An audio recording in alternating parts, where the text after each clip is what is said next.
आज हमारे यकीनन अमल इतने गंदे हैं, इतने बुरे हैं कि जिसकी वजह से अल्लाह तबारक व तआला ने खुद भारत के अंदर में हर तरह जालिमों को मुसल्लत किया, और नहीं मालूम इससे और भी बुरे दिन आ सकते हैं। उनको कोई लेना देना नहीं है, उनका धर्म क्या कहता है। हालांकि आपके धर्म से कहीं ज्यादा शिद्दत के साथ उनके धर्म के अंदर यह बात कही गई है कि जुल्म मत करो। डर डर कर लोग रह रहे हैं। जा नरपति पर जा दुख दाता, सो नर तुरत नरक में हो जाता। अच्छा पैगाम है, जा नरपति पर जा। जो राजा प्रजा को जुल्म करता है, प्रजा पर, आवाम पर, ये किसी पर भी फिट आ सकता है। अगर आपके समाज में कोई मुखिया है, अगर सरपंच है, अगर कोई बड़ा आदमी है, अगर कोई प्रधान है, या कोई पुलिस वाला है, एसएचओ है, या कोई डीएम है, एसपी है, एमपी है, एमएलए, सब पर फिट आ सकता। जा नरपति पर जा दुखदाता, सो नर तुरत नरक में हो जाता। जो पावरफुल आदमी कुर्सी पर बैठकर अगर किसी पर जुल्म करता है तो मरने के बाद, यहां तो नहीं कहा, मरने के बाद, सो नर तुरत नरक में हो जाता। मरने के बाद आदमी के अमल के हिसाब से मामला शुरू हो जाता, अमल के हिसाब से, जिसका जैसा अमल रहता। लेकिन यहाँ कहा गया, जा नरपति पर जा दुखदाता, सो नर तुरत नरक में हो जाता। जो आदमी किसी बंदे पर, अपने आवाम पर जुल्म करता है, गरीब समझकर, लाचार समझकर उस पर अत्याचार करता है, तो अत्याचार करने वाला सो नर तुरत नरक में हो जाता। फौरन मरने के बाद वो नरक में जाएगा। फी नारी जहन्नम खालिदीन फीहा अबदा। ये सबके लिए है, मिस्टर नरेंद्र मोदी और मिस्टर अमित शाह के लिए तो ज्यादा है, इन लोगों के लिए ज्यादा है। इसलिए कि यही कानून बनाते हैं ना, CAA यही बना है, यूनिफॉर्म सिविल कोड की अब तैयारी। वक्फ के ऊपर वक्फ तरमीमी एक्ट बना दिया, कानून बन गया।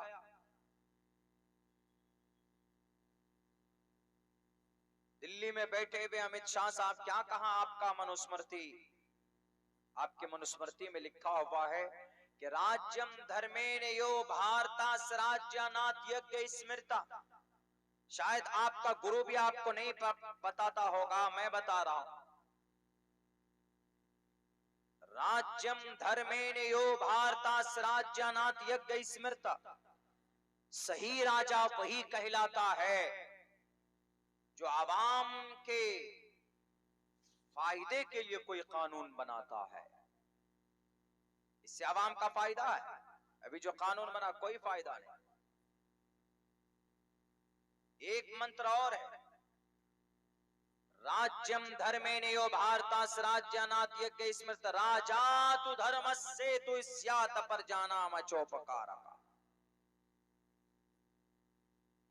हमने तहकीक की इस पे, हम कहीं से नहीं, हम तहकीक करते हैं इन सब चीजों पर। हमारे पर यंत्र है, तंत्र है, आप भी कर सकते हैं, पढ़ सकते हैं, तहकीक कीजिए, पढ़िए तो आपको पता चलेगा। संस्कृत में है तो उसमें लिखा हुआ, जानरपति पर राजा तु धर्मस्य तु स्यात् प्रजानाम चोपकारः।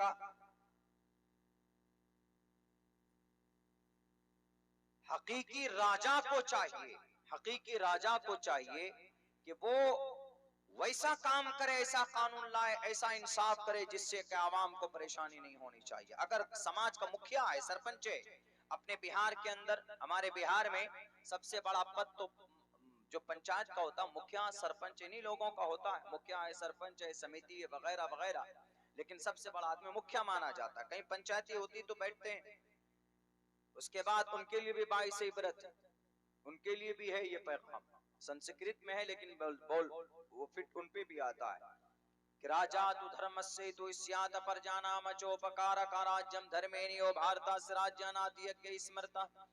जानरपति प्रजा दुखदाता, सोनर तुरत नरक में हो जाता। ये 3 मंत्र हैं अलग अलग। इसके अंदर यही बात है, स्टेप बाय स्टेप कही गई है कि अगर तुम मुखिया हो, पंचायती हो रही है, 2 फरीक है, तो दोनों फरीक की बातें सुनिए। ज़ाब्ता ये है कि जो मुखिया है दोनों की बातें सुनेगा, दोनों की बातें एक तरफ से, दोनों तरफ से बातें सुनने के बाद दोनों के गवाह को भी सुनेगा, उसके बाद फिर वो फैसला करेगा।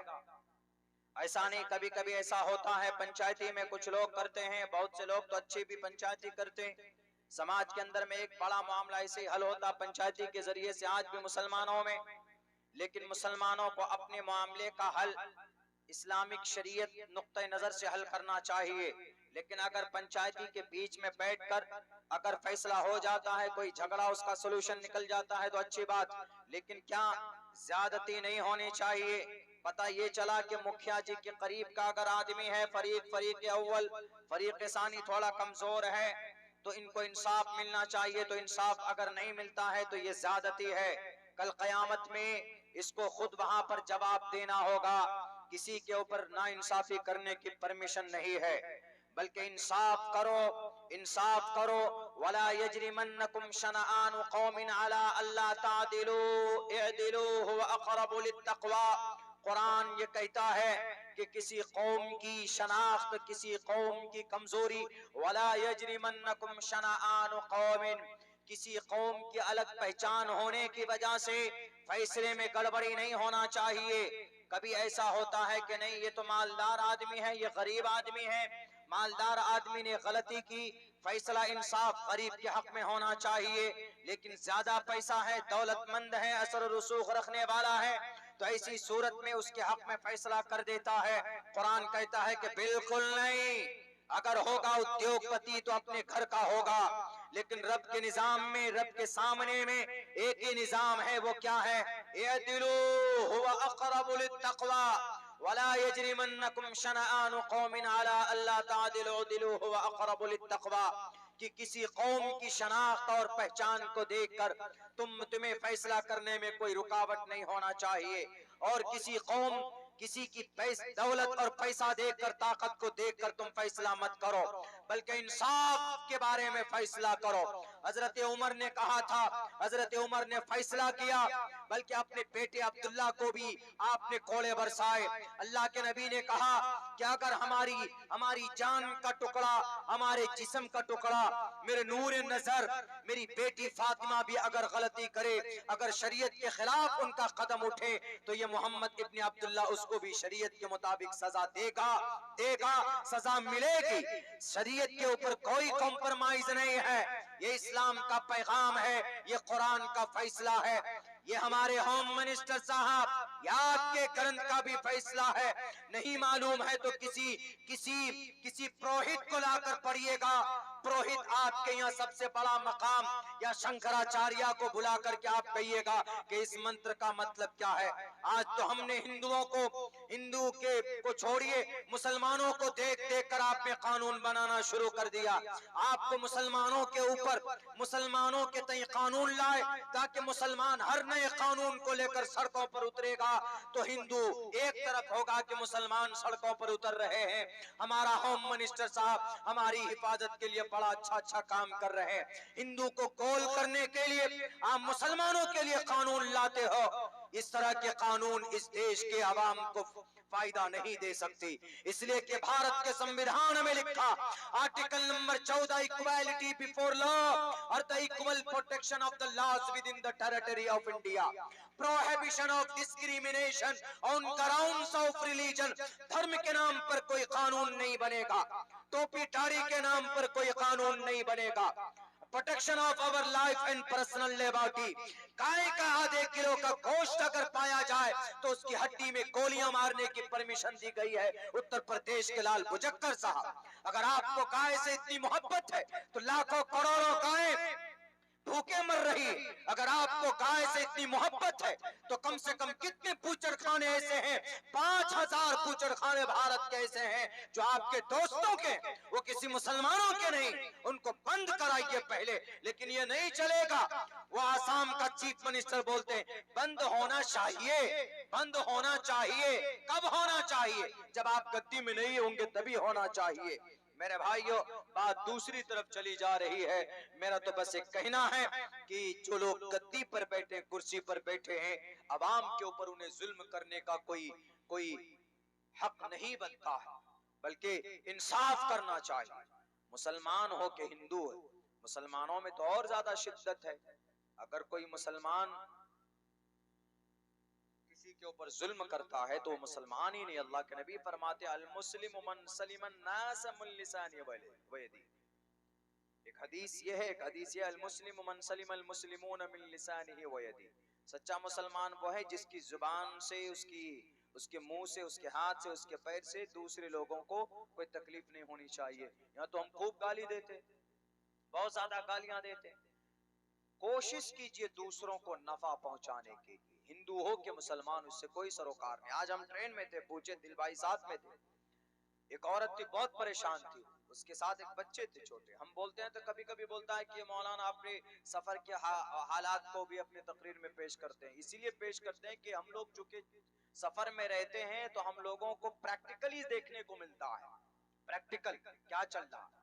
कल जब हम जा रहे थे पटना से उधर उत्तर प्रदेश के तरफ, तो एक लेडीज, उसके व्यवहार से हम समझ गए, बूढ़ी औरत थी, ज़ईफ थी, उसको देखकर हम समझ गए कि इसको टोपी दाढ़ी वालों से बहुत सख्त नफरत है। तो उन्होंने बीच में किसी और दूसरे जेंट्स को बिठाया, तब वो जाकर बैठी। मैं समझ गया कि ये नफरत की बादल इनके सर पर है और पूरी नफरत के रंग में रंग चुकी है ये औरत। बैरक है, हम कुछ नहीं बोले उसको। आज की बात देखिए, आज जब हम आने लगे तो एक औरत बहुत परेशान थी, उम्र दराज थी, उसके साथ एक छोटा बच्चा भी था या बच्ची थी। बोली कि बार बार बोल रही कब आने वाला कटिहार, हमको उतरना, हमको उतरना, बार बार कभी उसको कह रही कभी उसको कह रही। मैं उसी में था तो मैंने कहा कि आप परेशान मत होइए, हम आपको पहुंचा देंगे जहां आपको जाना है। तो बहरकैफ हम जब उतरने लगे तो उसमें से हमने वो बैग उनका, उन्होंने कहा कि ये बैग है हमारा, तो बैग हमने उनका उठाया, काफी भारी वजनदार था। हमने बैग अपने पीछे ले, उनका बैग हम वहां से तकरीबन कम से कम 300-400 मीटर तो होगा ही पीछे थे। वहां से लेकर दूसरे प्लेटफॉर्म से लेकर पहले नंबर पर आए, उसके बैग को उठाकर फिर हमने कहा कि ये सामने बसें लगी हुई, यहाँ पर आप चले जाइए। हालांकि हिंदू औरत थी, लेडीज थी, वो हिंदू थी वो, लेकिन उसको जरूरत थी तो हमने उसकी मदद कर दी। वहां पर उसका बैग उठाकर पहुंचा दिया तो दिल से दुआ निकली हो। हालांकि वो हिंदू, मैं मुसलमान। वो हिंदू थी, कपड़ों से पहचानी जा रही थी कि हिंदू है, और मैं कपड़ों से पहचाना जा रहा था कि मैं मुसलमान हूं। सर पर टोपी हूं, सफेद कुर्ता और पैजामा है। होम मिनिस्टर साहब अगर आपकी देखें तो आप तो वो बेचारी वही रह जाती, क्यों, मैं मुसलमान हूं, मेरी मदद नहीं लेती वो। अगर इस तरह की हर औरत और हर हिंदू अगर नफरत में आप सबको रंग देंगे तो सब कहेंगे कि नहीं नहीं हमको मदद नहीं चाहिए। फिर क्या होगा, देश इस तरह नहीं चलता। Prohibition of discrimination on grounds of religion, धर्म के नाम पर नहीं होगा कुछ भी। इंसानियत का रिश्ता हमारा उससे है। हम हिंदू मुसलमान ये बाद में तय करेंगे, लेकिन पहले तो रिश्ता हमारा उनसे खून का रिश्ता है ना। हिंदू मुसलमानों का रिश्ता किसका, खून का है कि नहीं है? पूरी दुनिया के इंसानों के बीच में खून का रिश्ता है। आप किन की औलाद, हम किन की औलाद, आदम की औलाद। हिंदू किससे पैदा हो गए, मछली के पेट से आए, वो भी तो आदम अम्मा हवा के कोख से आए। आदम और अम्मा हवा के जरिए से ये नस्ल बढ़ी पूरी दुनिया की, और ये हकीकत है। वो लोग भी मानते हैं, वो लोग भी बोलते हैं कि ओम और हवियावती विष्णु के गीली मिट्टी से पैदा हुए, प्रधान नगर में उन्हें रखा गया, कली दोबारा ठग लिए गए तो उनको प्रधान नगर से बाहर कर दिया गया। क्या है ये? हजरत आदम अम्मा हवा का वाकया है कि नहीं? ओम और हवियावती विष्णु के गीली मिट्टी से पैदा हुए। ओम मतलब आदम, हवियावती मतलब हवा। ओम और हवियावती विष्णु के गीली मिट्टी से पैदा हुए। अल्लाह तबारक व ताला ने हजरत आदम को मुख्तलिफ जगहों के मट्टी जमा करके अपने हाथ से उसको आपने मिलाया, अपने हाथों से मट्टी तैयार की, खनखनाती हुई मट्टी। उसके बाद फिर अल्लाह ने अपनी रूह फूकी, वनफ़ख़ फ़ीहि मिन रूही।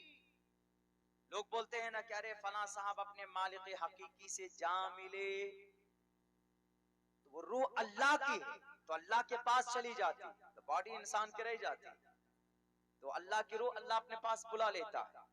वनफ़ख़ फ़ीहि मिन रूही, मट्टी का पुतला बनाया, उसके बाद उसके अंदर में अल्लाह तबारक व तआला ने अपनी जान डाली, व नफ़ख़ फ़ीही मिन रूही। जब वो हो गए उसके बाद में फिर प्रोसेस चला सजदों का, वो लंबा चौड़ा वाक़िया है, उधर नहीं जाएंगे हम।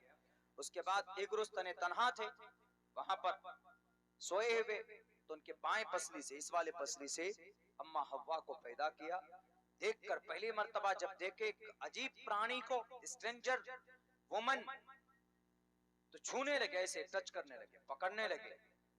दादाजी, हम सबके दादा, हम सबके फोर फादर, हम सबके ग्रैंड फादर, पकड़ने लगे तो आवाज आई कि आदम डोंट टच हर, उसको छू नहीं सकते। क्यों जी? पहले महर अदा करो। बहुत पहले की बात है। उसके बाद फिर महर अदा की गई, फिर दोनों मिले। तो औरत, हमारी माएं बहनें बैठी हुई हैं, बुरा ना समझें, माएं पसली से उनको अल्लाह ने पैदा किया है। इसलिए कभी कभी औरत की अक्ल के अंदर और मर्द की अक्ल के अंदर डिफरेंसेस है। वो ये है कि एक मर्द की अकल और दो औरत की अकल मिलाकर तब इनकी बराबरी होती है। इसलिए शरीयत के अंदर अगर कहीं कोई गवाही की जरूरत पड़ जाए तो एक औरत की गवाही का एतबार नहीं है, दो औरत होनी चाहिए गवाही में। दो औरत की गवाही होगी, चूंकि उनकी अकल नाकिस रखी गई है और उनके मिजाज के अंदर एक टेढ़ापन होता है। आप उसको अगर शिद्दत के साथ, सख्ती के साथ कहेंगे कि अरे तू ऐसा कर, तो लड़ जाएगी आपसे।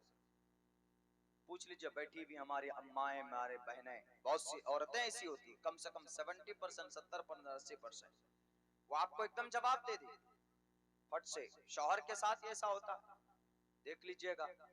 लेकिन शरीयत में कहा गया कि नहीं, उसको प्यार से समझाना है। उसको अगर आप टेढ़ी पसली को अगर जोर से, ताकत से अगर आप उसको सीधी करेंगे तो टूट जाएगी। टूट जाएगा मतलब रिश्ता खत्म हो जाएगा, तलाक की नौबत पहुंच जाएगी। लेकिन अगर आप उसको प्यार से हैंडल करेंगे तो फिर मामला ठीक होगा। तो इसीलिए कभी देखते हैं ना, कभी कभी क्या बोलेंगे, हर घर का मामला है। कभी ऐसा होता है कि जब बात ज्यादा बिगड़ जाती है तो शौहर दिल्ली कमाने जाता है और बात करती है इधर से, पैसा क्यों नहीं भेज के दिया है, हमारे आपकी बेटी की तबीयत खराब है, ऐसा वैसा, नहीं पैसा था तो शादी क्यों की थी, ऐसा है वैसा है। जब ज्यादा परेशान होती है, तुम अगर अपने बाप का बच्चा है तो मुझे तलाक दो, यहाँ तक बात पहुंच जाती। वो भी तैश में आता, अच्छा मैं अपने बाप का बच्चा नहीं हूँ, लो मैं भी मेरे बाप का बेटा हूँ, लो तुमको 1 2 3 जाओ, बात बिगड़ जाती। बहरकैफ तो ये सब जो इन द वर्ल्ड, पूरी दुनिया के अंदर जो 8 से 10 अरब इंसान है, इन सब की माँ, इन सब का बाप एक ही है, वो है आदम। ओम और हवियावती विष्णु के गीली बट्टी से पैदा हुए प्रधान नगर, स्वर्ग में उन्हें रखा गया, कली द्वारा डस लिए गए, ठग लिए गए, तभी वहां पर प्रधान नगर से बाहर कर दिया गया।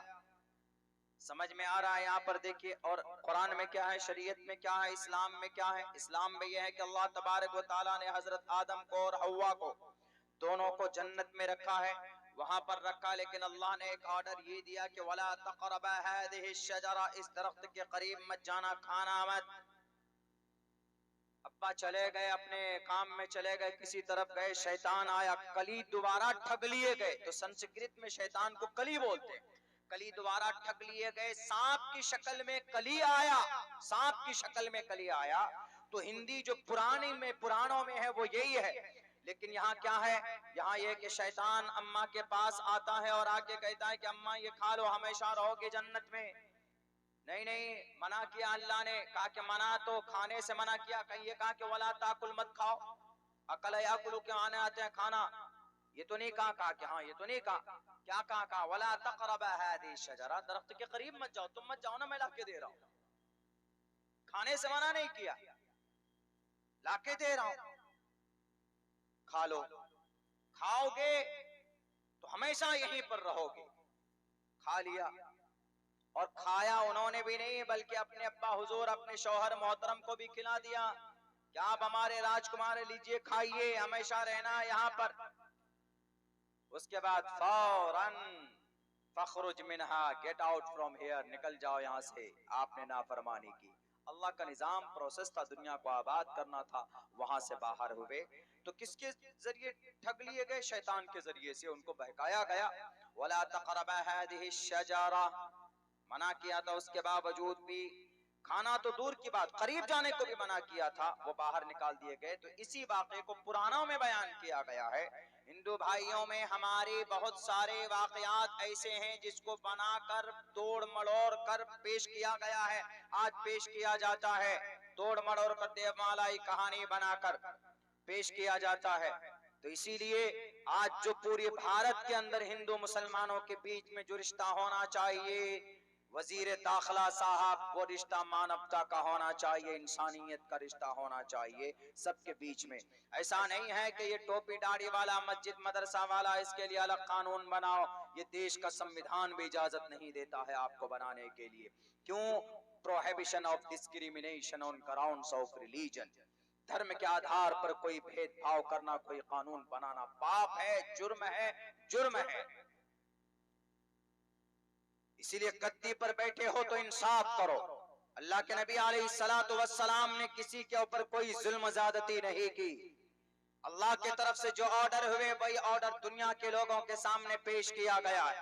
जनाबे मोहम्मद रसूलुल्लाह सल्लल्लाहु अलैहि वसल्लम जैसा लीडर, आप अलैहिस्सलातु वस्सलाम जैसा मोहसिन, इस कायनात के अंदर आज तक किसी माँ के कोख ने पैदा नहीं किया है जो सीरत और जो सुन्नत जनाबे मोहम्मद रसूलुल्लाह सल्लल्लाहु अलैहि वसल्लम की थी।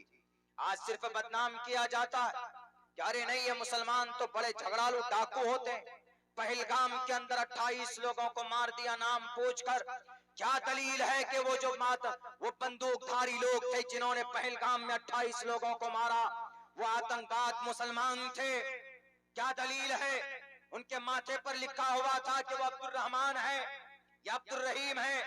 वो भारत के मुसलमानों के तई हिंदू के बीच में नफरत फैलाने के लिए उन्होंने नाम पूछ पूछ कर मारा। इस्लाम किसी मुसलमान को देखकर नहीं पहचाना जाएगा। क्या कुरान में लिखा है कि किसी का कत्ल करो? हदीस में लिखा है किसी का कत्ल करो? अरे अल्लाह के नबी की हदीस में जब ये बात है, सच्चा मुसलमान वही है जिसकी जुबान से, जिसके मुंह से, जिसके हाथ से किसी दूसरे को तकलीफ नहीं पहुंचना चाहिए। अल मुस्लिमु मन सलिम अल मुस्लिमून मिन लिसानिही व यदिही। दूसरी हदीस में अल्लाह के नबी फरमाते हैं कि ला यदखुलुल जन्नत मन ला यअमनु जारुहु बवाइक़हु। अगर आपसे आपका पड़ोसी अगर परेशान है तो आप भले ही नमाज पढ़ते हो, मरने के बाद आप जन्नत नहीं जा सकते। जिस नबी का ये पैगाम हो कि लोगों को जुबान से तकलीफ देने की के लिए मना कर रहा हो, क्या वो नाम पूछकर गोली चलाने की परमिशन दे सकता? अगर गोली चलाई जाती तो सबसे पहले मैदान बद्र में 313 ने 70 काफिरों को पकड़ कर लाए थे और सबके गले के ऊपर तलवार चलाई जाती। हजरत उमर ने कहा भी था कि अल्लाह के नबी, ये जो 70 कैदी लाए गए हैं, इनमें से हर एक का रिश्तेदार उसको ज़िबा करेगा, नजरों के सामने में उसका कत्ल करेगा। हालांकि जंगी कानून के एतबार से ये जायज है, किया जा सकता था, लेकिन हजरत अबू बकर सिद्दीक रज़ी अल्लाह ताला अन्हु ने कहा कि अल्लाह के नबी, ये फैसला कुछ मुझे हजम नहीं हो रहा है, आप ऐसा करें, अगर इनके लिए ये एक फिदिया जिजिया तय कर दें तो उनके लिए ज्यादा बेहतर होगा। आप अलैहिस्सलातु वस्सलाम ने हजरत अबू बकर सिद्दीक के मशवरे पर अमल किया, लेकिन किसी को एक थप्पड़ तक नहीं मारा। वही लोग जिन्होंने नबी के सहाबा के जिस्म के टुकड़े किए थे, वही लोग, वही अबू जहल के चाहने वाले जिन्होंने बीबी सुमैया जैसी बूढ़ी औरत के जिस्म को फाड़ दिया था, वही लोग जिन्होंने बिलाल हबशी को तड़पा कर मारा था, वही पकड़े गए थे ना, वही पकड़े गए थे मैदान बद्र में। बद्र की लड़ाई में वो लोग थे जिन्होंने हजरत बशीर की, हजरत जुबैर की आंखें निकाली थी। वही लोग पकड़े गए थे जिन्होंने खब्बाब बिन अरत को अंगारों पर लिटाकर भून दिया था। वही लोग पकड़े गए थे जिन्होंने नबी को 3 साल तक शब अबी तालिब में भूखे रहने पर मजबूर किया था।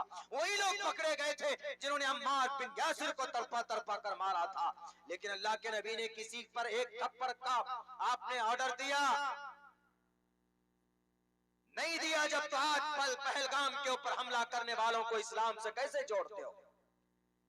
अगर वो मुसलमान इस्लाम धर्म से उनका ताल्लुक होगा तो उनका अपना पर्सनल मामला होगा, उनके अपने जाती मफाद होंगे, पकड़ो उनको। सबसे पहले अगर उनको कोई सजा देगा तो 2 कदम आगे बढ़कर अब्दुल्ला सालिम उनको गोलियों से भून देगा। इसीलिए कि भारत के अंदर किसी मुसलमान तो दूर की बात है, किसी हिंदू को, किसी प्राणी को तकलीफ देने की परमिशन इस्लाम में नहीं है, जायज नहीं। और तुम बदनाम करते हो कि इस्लाम में ये चीजें हैं, और इस्लाम में अगर कोई किसी काफिर को मारता है तो उसके बदले में जन्नत में हूरें मिलती। बकवास करते हो। जन्नत में हूरें काफिर को मारने की वजह से, कि जन्नत में हूरें उसके नेक अमल की वजह से। वनहन नफ्स अनिल हवा फइन्नल जन्नत हियल मअवा वहूरुन इन कमसालिल लुअलुल मकनून जज़ाम बिमा कानू यामलून। उसके अमल की वजह से उसको हूरें दी जाएंगी कल कयामत में, किसी हिंदू को मारने की वजह से नहीं।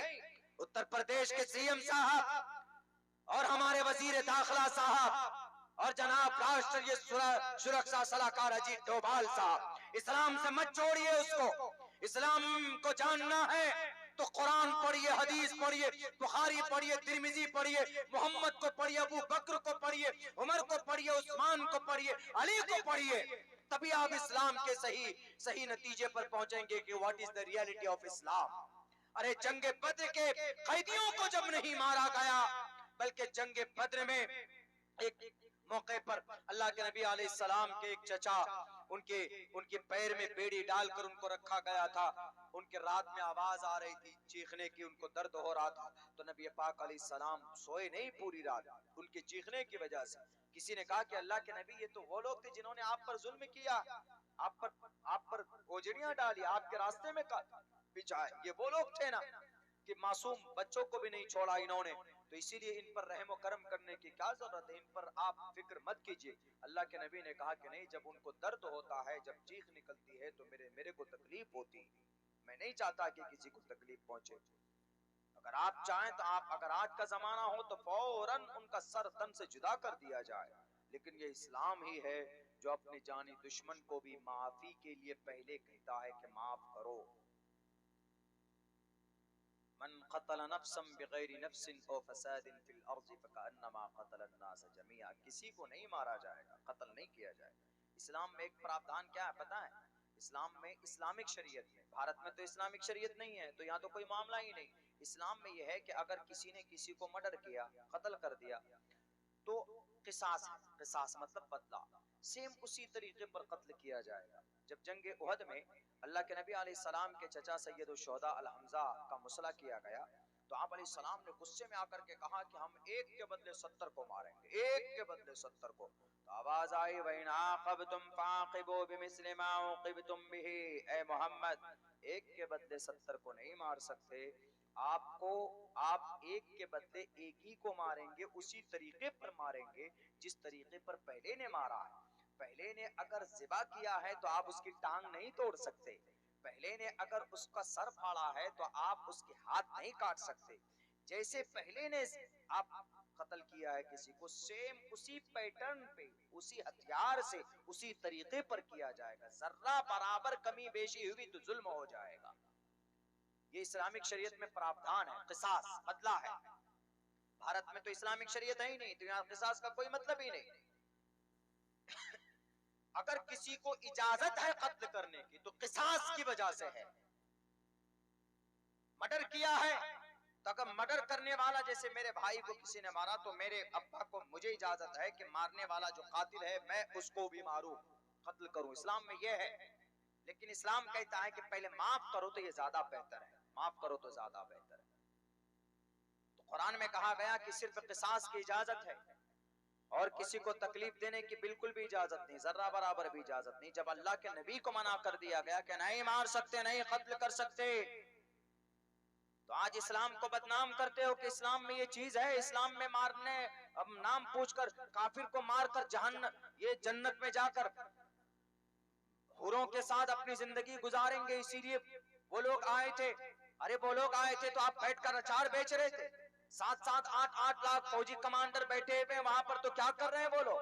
राष्ट्रीय सुरक्षा सलाहकार साहब आपके क्या बैठकर सिगरेट पी रहे थे? आपका इंटेलिजेंस क्या कर रहा था? करोड़ों रुपए खर्च करते और फिर लाकर थोप देते मुसलमानों पर। गेदे को मारने वाले मुसलमान थे। अगर कोई मुसलमान किसी पर जुल्म करता है मुजरिम है तो पकड़िए उसको तख्तेदार पर लटकाओ, मना नहीं करेगा। इस्लाम में जुल्म की इजाजत नहीं है, जुबान के जरिए से परमिशन नहीं है। तो फिर आप ये बात क्या करते हो जनाब? अल्लाह के नबी अलैहिस्सलातु वस्सलाम ने सबको माफ किया, जाओ सबको, और हम उन्हीं के मानने वाले हैं, उन्हीं के जानने वाले और उन्हीं के तरीके पर चलने वाले। बहरे कैफ इस्लाम को अगर तफसील से पेश किया जाए, बयान किया जाए पूरी दुनिया के अंदर, तो इसकी हकीकी और इसकी सच्चाई को जो सुनने समझने वाले हैं वो इसकी खूबी का एतराफ करते हैं, समझते हैं। मेरे भाइयों, वक्त भी काफी हो चुका है और हाँ तकरीबन पौन बज गए हैं। एक पैगाम है जो मिलकर मैंने 2-3 जगह ये बात इसके ऊपर बात की है। सम गच्छद्वम सम वदत्वम संभो मनानसी जानता।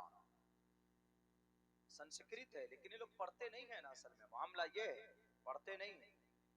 सिर्फ ये है कि किसी चीज के बारे में कुछ सुन लेंगे तो बस उसके लिए आंख बंद कर कर चले जाएंगे। आज एक पूरी टीम जा रहे थे कहां पर, कामाख्या देवी। वही हमारे कैबिन में भी एक लेडीज और पटना से शायद बैठी थी, उनको हमने आज इत्र की शीशी तोहफे में दिया। आप कहेंगे कि भाई आपने लेडीज एक औरत को क्यों दिया? उम्र दराज थी तो हम इत्र इस्तेमाल करते हैं हम लोग अल्कोहल फ्री, तो इसका जो सेंट होता है, इसकी जो खुशबू होती है, इसकी जो महक होती है वो 24 घंटे, कभी 12 घंटे, 6 घंटे तक रहती। तो दिल्ली एयरपोर्ट एक मरतबा गए, हमने कहा कि कोई खुशबू दीजिए, इत्र दीजिए, सेंट दीजिए। उन्होंने कहा कि अल्कोहल फ्री तो है नहीं। तो हमने कहा कि अल्कोहल फ्री नहीं, अल्कोहल वाला ही दिखाइए। तो उन्होंने कहा कि कम से कम 5000 से शुरू है, 5000 कम से कम, उससे ज्यादा 1 लाख, 1.25 लाख रुपए तक की इत्र ले सकते हैं। हमने कहा अरे भाई, हमने कहा कि ये देखिए, सुनाइए आप जरा खुशबू। उन्होंने सुना, हमने कहा कि हमारी देखिए, हमारे पास है ये मुश्क, सूंघिए। बोला कि आप लोगों के पास जो सामान रहता है, जो आता है आपके अरब से, उसकी क्वालिटी ज्यादा अच्छी होती है मौलाना। हम लोग तो ये केमिकल बना करके तैयार किया जाता है। तो बहरकैफ हम लोग को कभी कभी यूज करते हैं, 12 घंटे, 6 घंटे या 24 घंटे तक उसकी खुशबू होती है। तो जैसे हम ऊपर से नीचे आए तो वो मोहतरमा, वो उम्र दराज मेरी माँ के जैसी उम्र के और भी थे वहां पर, उनके गुरु लोग भी थे। उन्होंने कहा कि आपने मौलाना जो खुशबू लगाई है बहुत अच्छी। हमने कहा कि चलिए, हमने कहा आप हमारी टोपी और दाढ़ी देखकर, दिल में मैंने सोचा कि आपको नफरत नहीं आया कल वाली मोहतरमा की तरह। तो उन्होंने कहा कि अच्छा आपके पास एक्स्ट्रा है क्या? तो मेरे पास 2 डब्बी थी, मैंने एक उनको दे दिया। मैंने कहा लीजिए। तो हमने कहा कि आप जा कहाँ रहे? उन्होंने कहा कि हम कामाख्या जा रहे हैं। हमने कहा कामाख्या देवी मंदिर है, जो कामाख्या शहर का नाम जो कामाख्या पड़ा है वो कामाख्या देवी की वजह से नाम पड़ा। तो बोला आपको इतना कैसे पता? हमने कहा कि हम पढ़ते हैं। बोला हम वहीं जा रहे हैं, कामाख्या देवी की दर्शन के लिए ही जा रहे हैं। हमने कहा कि आप अपने अकीदे के एतबार से बहुत अच्छे काम में जा रहे हैं, आप ये लीजिए हमारी तरफ से तोहफा लेकर जाइए। ये आज की बात है, आज की हम बात बता रहे हैं। तो ये देखिए कितना अच्छा पैगाम है। सम गच्छद्वम, एक साथ चलो, सम गच्छद्वम सम वदत्वम, एक साथ बोलो, एक साथ सोचो। यूनिटी के ऊपर कितना अच्छा पैगाम है। ऋग्वेद का ये मंत्र है, सम गच्छद्वम सम वदत्वम सम वो मनानसी जानता। एक साथ सोचो, एक साथ बोलो, एक साथ अकल रखो, एक साथ चलो। तो इससे क्या होगा? इससे यूनिटी बनेगी, इससे तरक्की करोगे। यही चीज है, यही होना चाहिए, जो नहीं हो रहा हमारे मुल्क में। हमारे मुल्क में जो तीसरे बड़े सबसे बड़ी गद्दी पर बैठा हुआ है, सर पर थोड़ा थोड़ा बाल कम है, उम्र दराज हो गया है, ये पता नहीं किस नफरत पे ये देश को लेकर जाना चाह रहा, जो हमारे इस्लाम में इसकी बिल्कुल गुंजाइश नहीं है। ये कह दिया गया कि नहीं अरे इस्लाम बहुत सख्त वाला मजहब है, देखो ना वहाँ गोलियों से भून दिया। नाम पूछा क्या नाम है, कलमा पढ़ो, जो कलमा पढ़ा वो बच गया। उनमें से 2-3 तो मरने वाले मुस्लिम में है, उसको भी मारा है गोली। उसको मारना था, उसको इस देश में मुसलमानों के तई हिंदुओं के दिल में नफरत बिठाना था। तो इससे फायदा तो आप ही का ज्यादा हो रहा। ताज्जुब है, आए कहां से?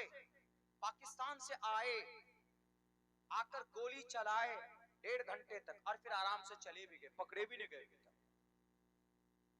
तो इतने करोड़ों रुपए जो खर्च हो रहे हैं, तो किस लिए? आप एक दहशतगर्द को नहीं पकड़ पा रहे उत्तर प्रदेश के सीएम साहब, आप मदरसा पकड़ लेते फौरन से। कौन मदरसे में रजिस्ट्रेशन पेपर नहीं है, कौन से बच्चे के संदूक में बम है। मालिया गांव में बम ब्लास्ट करने वाला ठाकुरे प्रज्ञा सिंह ठाकुरे आज भी मुजरिम है, उसको फांसी की सजा होनी चाहिए।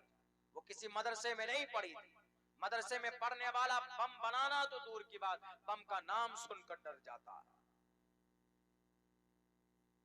मेरे कैफ हमारा मजहब इस्लाम ऐसा है, दुनिया का सबसे खूबसूरत और पुरअमन मजहब है। अल्हम्दुलिल्लाह हम मुसलमान अगर ईमानदारी से अमल करने वाले बन जाएं तो आज भी अल्लाह की तरफ से बेहतर फैसले आपके लिए हो सकते हैं। बस इन्हीं चंद बातों के साथ मैं अपनी बात खत्म करता हूँ, वक्त काफी हो चुका है और अल्लाह से दुआ करते हैं कि अल्लाह हम सबको अमल की तौफीक दे। बहुत बहुत शुक्रिया, जज़ाकल्लाह। अस्सलामु अलैकुम व रहमतुल्लाहि व बरकातुहू।